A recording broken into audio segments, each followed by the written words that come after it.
మత్తయి సువార్త 27వ అధ్యాయం. ఉదయమైనప్పుడు ప్రధాన యాజకులను ప్రజల పెద్దలందరూ యేసును చంపవలెనని ఆయనకు విరోధముగా ఆలోచన చేసి ఆయనను బంధించి తీసుకొని పోయి అధిపతి అయిన పొంతి పిలాతునకు అప్పగించిరి. అప్పుడు ఆయనను అప్పగించిన యూదా ఆయనకు శిక్ష విధింపబడగా చూచి పశ్చాత్తాపపడి ఆ 30 వెండి నాణెములు ప్రధాన యాజకుల యొద్దకును పెద్దల యొద్దకును మరల తెచ్చి, నేను నిరపరాధ రక్తమును అప్పగించి పాపము చేసితనని చెప్పెను. వారు దానితో, మాకేమి, నీవే చూచుకునుమని చెప్పగా అతడు ఆ వెండి నాణెములు దేవాలయములో పారవేసి పోయి ఉరిపెట్టుకొనెను. ప్రధాన యాజకులు ఆ వెండి నాణెములు తీసుకుని, ఇవి రక్త క్రయధనము గనక వీటిని కానుక పెట్టెలో వేయ తగదని చెప్పుకొనిది. కాబట్టి వారు ఆలోచన చేసి వాటినిచ్చి పరదేశులను పాతిపెట్టుటకు కుమ్మరి వాని పొలము కొనిది. అందువలన నేటి వరకు ఆ పొలము రక్తపు పొలమనబడుతున్నది. అప్పుడు విలువ కట్టబడిన వాని అనగా ఇశ్రాయేలీయులలో కొందరు విలువ కట్టిన వాని క్రయధనమైన 30 వెండి నాణెములు తీసుకుని, ప్రభువు నాకు నియమించిన ప్రకారము వాటిని కుమ్మరి వాని పొలమునకిచ్చిరి అని ప్రవక్త అయిన ఇర్మియా ద్వారా చెప్పబడిన మాట నెరవేరెను. యేసు అధిపతి ఎదుట నిలిచెను. అప్పుడు అధిపతి, యూదుల రాజువు నీవేనా అని ఆయనను అడగగా, యేసు అతని చూచి, నీవన్నట్టే అనెను. ప్రధాన యాజకులను పెద్దలను ఆయన మీద నేరము మోపినప్పుడు ఆయన ప్రత్యుత్తరమేమీ ఇయ్యలేదు. కాబట్టి పిలాతు, నీ మీద వీరెన్ని నేరములు మోపుచున్నారో నీవు వినలేదా అని ఆయనను అడిగాను. అయితే ఆయన ఒక్క మాట అయినను అతనికి ఉత్తరమియ్యలేదు. గనక అధిపతి మిక్కిలి ఆశ్చర్యపడెను. జనులు కోరుకొనిన యొక్క ఖైదీని పండుగలో విడుదల చేయుట అధిపతికి వాడుక. ఆ కాలమందు బరబ్బా అను ప్రసిద్ధుడైన యొక్క ఖైదీ చెరసాలలో ఉండెను. కాబట్టి జనులు కూడి వచ్చినప్పుడు పిలాతు, నేనెవరిని విడుదల చేయవలెనని మీరు కోరుచున్నారు, బరబ్బానా లేక క్రీస్తనబడిన యేసునా అని వారిని అడిగెను. ఏలయనగా వారు అసూయ చేత ఆయనను అప్పగించిరని అతడు ఎరిగి ఉండెను. అతడు న్యాయపీఠము మీద కూర్చుండి ఉన్నప్పుడు అతని భార్య, నీవు ఆ నీతిమంతుని జోలికి పోవద్దు. ఈ ప్రొద్దు ఆయనను గూర్చి నేను కలలో మిక్కిలి బాధపడితినని అతని యొద్దకు వర్తమానము పంపెను.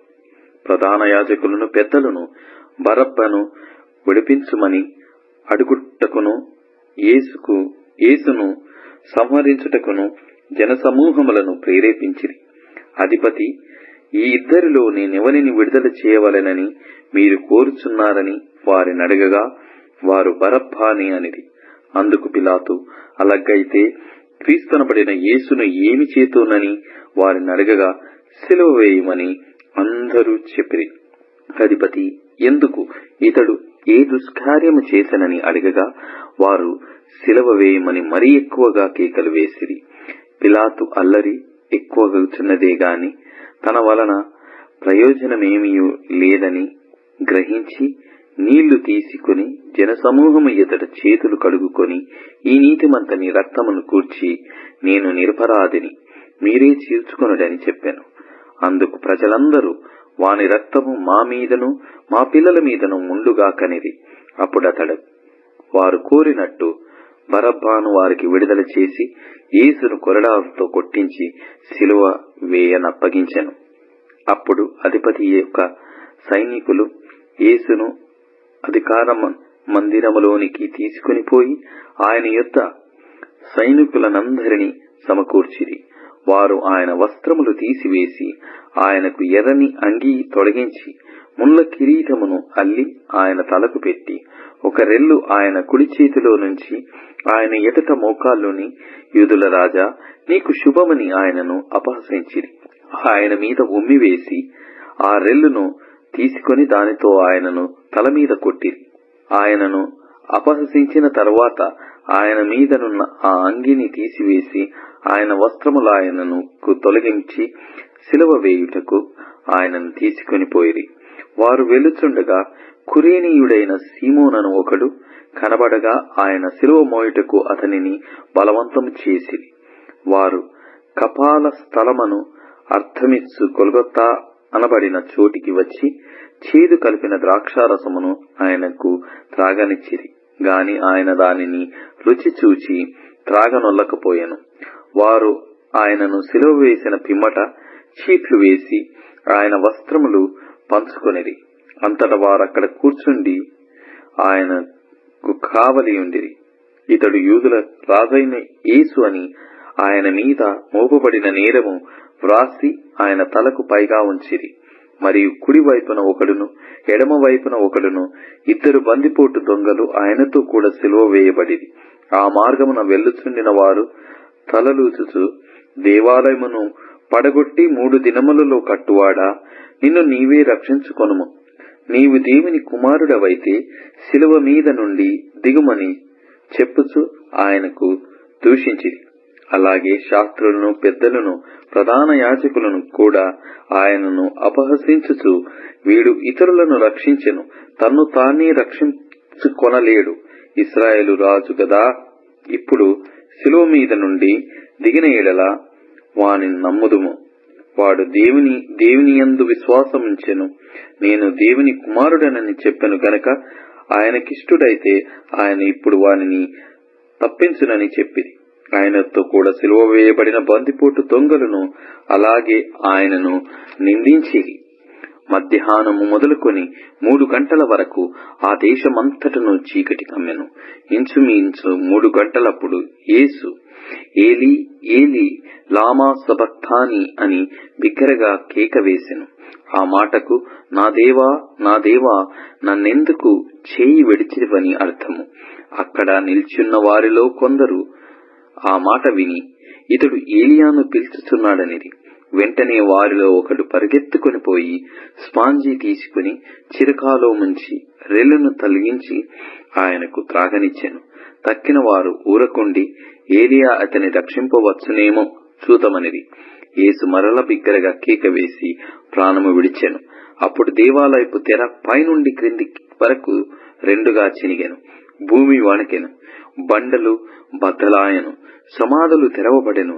నిద్రించిన అనేక మంది పరిశుద్ధుల శరీరములు లేచెను. వారు సమాధులలో నుండి బయటికి వచ్చి ఆయన లేచిన తర్వాత పరిశుద్ధ పట్టణములో ప్రవేశించి అనేకులకు అగపడిరి. శతాధిపతియు అతనితో కూడా యేసునకు కావలి ఉన్న వారును భూకంపమును జరిగిన కార్యములన్నిటినీ చూచి మిక్కిలి భయపడి నిజముగా ఈయన దేవుని కుమారుడని చెప్పుకొనిరి. యేసునకు ఉపచారము చేయుచు గలిలయ నుండి ఆయన వెంబడించిన అనేక మంది స్త్రీలు అక్కడ దూరము నుండి చూచుచుండిరి. వారిలో మగ్దలనే మరియయు, యాకోబు, యోసే అను వారి తల్లి అయిన మరియయు, జెబెదయి కుమారుల తల్లియు ఉండిరి.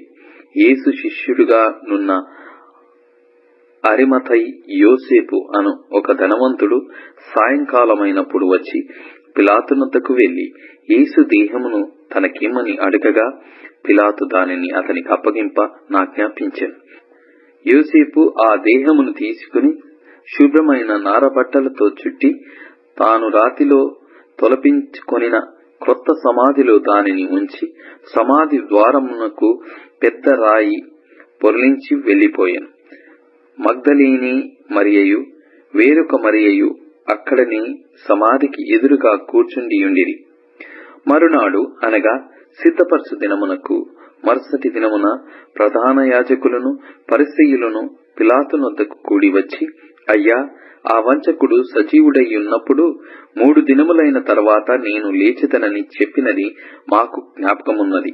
కాబట్టి 3వ దినము వరకు సమాధిని భద్రము చేయ నాజ్ఞాపించుము. వాని శిష్యులు వచ్చి వానిని ఎత్తికొని పోయి ఆయన మృతులలో నుండి లేచెనని ప్రజలతో చెప్పుదురేమో. అప్పుడు మొదటి వంచన కంటే కడపటి వంచన మరి చెడ్డదయ్యుండునని చెప్పిరి. అందుకు పిలాతు, కావలి వారున్నారు గదా, మీరు వెళ్లి మీ చేతనైనంత మట్టుకు సమాధిని భద్రము చేయుడని వారితో చెప్పెను. వారు వెళ్లి కావలి వారిని కూడా ఉంచుకొని రాతికి ముద్ర వేసి సమాధిని భద్రము చేసిరి.